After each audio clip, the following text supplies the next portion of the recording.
Ricky Kambuaya jadi sorotan bursa transfer, rumor menguat soal Persija Jakarta. Ricky Kambuaya kembali menjadi bahan pembicaraan hangat jelang bursa transfer putaran kedua Liga 1.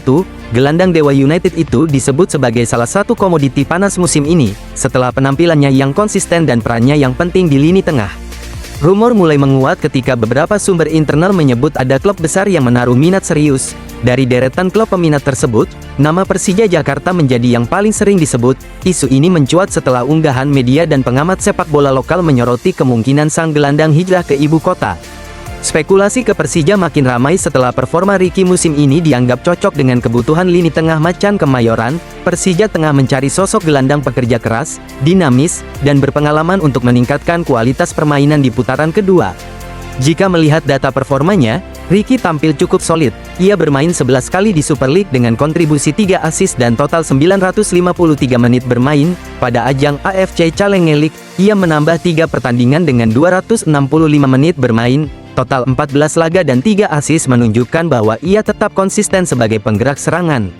Hingga kini, belum ada pernyataan resmi dari Persija, Dewa United, ataupun Ricky sendiri. Namun, atmosfer rumor semakin kuat setelah banyak penggemar mulai membahas kemungkinan tersebut di media sosial.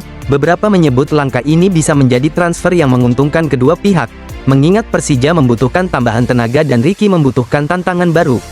Meski semuanya masih sebatas rumor, saga transfer Ricky Kambuaya menuju Persija menjadi salah satu yang paling ditunggu di jendela transfer kali ini. Akankah ia benar-benar berlabuh ke Jakarta atau memilih bertahan? Dulu diragukan, kini gacor. Bruno Tubarão selamat dari evaluasi Persija. Bruno Tubarão datang sebagai rekrutan asing terakhir Persija untuk Super League 2025-2026. Kehadirannya pada tanggal 19 Agustus tahun 2025 jelang laga versus Persis Solo membuat ekspektasi langsung melambung karena rekam jejaknya bersama Ceará SC cukup meyakinkan. Awal kebersamaan dengan Persija tak berjalan mulus. Tubarão yang diplot sebagai winger kiri tampil kurang menggigit selama pekan ketiga hingga ketujuh. Dia sempat mencetak 1 gol namun secara keseluruhan performanya belum memuaskan publik. Situasi makin berat ketika ia diparkir saat Persija melawan Bonek pada pekan ke-9, dan hanya bermain 5 menit kontra Madura United pada laga berikutnya. Kritik datang bertubi-tubi namun Mauricio Souza tetap pasang badan untuk anak asuhnya.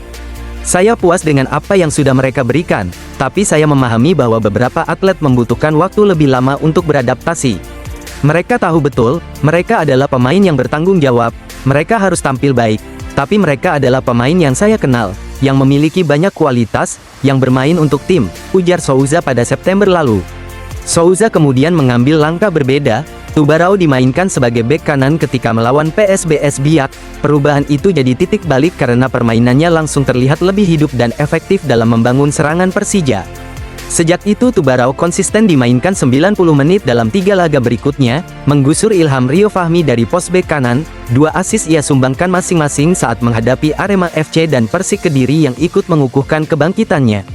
Ketika Persija menjamu PSIM Yogyakarta, Tubarão kembali tampil ciamik dengan umpan-umpan terukur. Ia bahkan masuk dalam 2 besar pemain dengan umpan sukses, melepaskan 14 umpan akurat yang hanya kalah dari Timen Gokpel yang mencatat 21 umpan.